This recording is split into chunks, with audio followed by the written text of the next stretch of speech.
Hai, Assalamualaikum warahmatullahi wabarakatuh. Apa kabar semuanya? Semoga selalu sehat ya.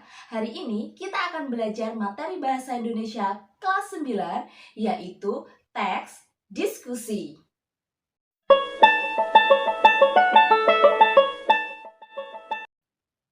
Kalian pernah diskusi?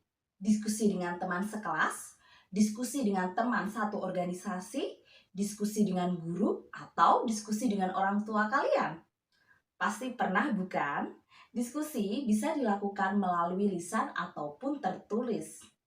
Kalian tahu tidak apa sih teks diskusi itu? Teks diskusi adalah teks yang memuat beberapa pendapat berbeda mengenai suatu hal.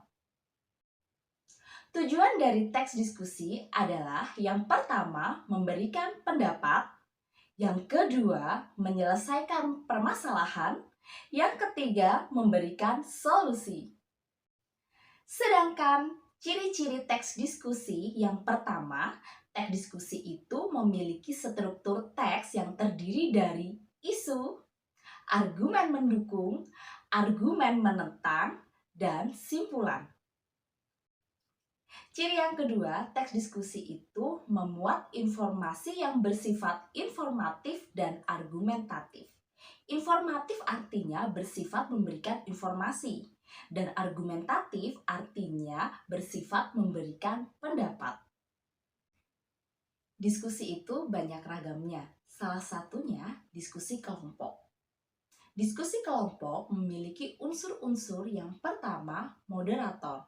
Moderator bertugas mengatur jalannya diskusi dari awal hingga akhir. Yang kedua, notulis.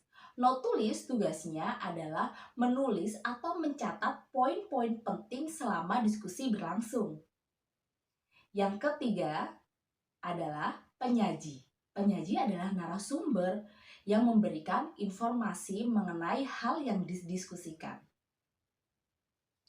Yang keempat, peserta diskusi. Peserta diskusi adalah orang yang terlibat di dalam diskusi.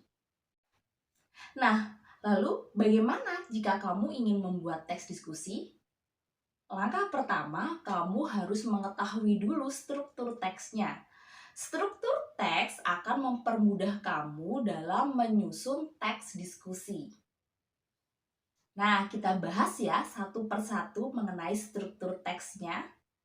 Struktur teks diskusi yang pertama adalah isu. Isu berisi masalah yang didiskusikan. Ini contoh bagian dari isu. Ini membahas tentang dampak pemakaian smartphone. Yang kedua, argumen mendukung. Berisi alasan mendukung suatu hal yang menjadi pokok persoalan. Contoh dari argumen mendukung. Di sini dibahas tentang dampak positif menggunakan smartphone. Selanjutnya yang ketiga, argumen menentang.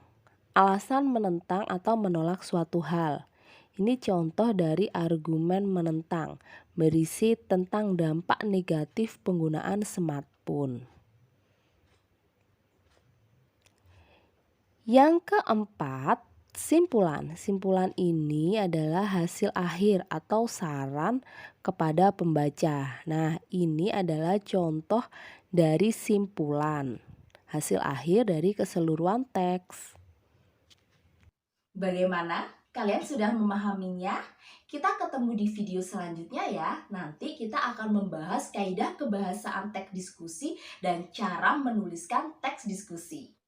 Sampai jumpa di video selanjutnya. Wassalamualaikum warahmatullahi wabarakatuh.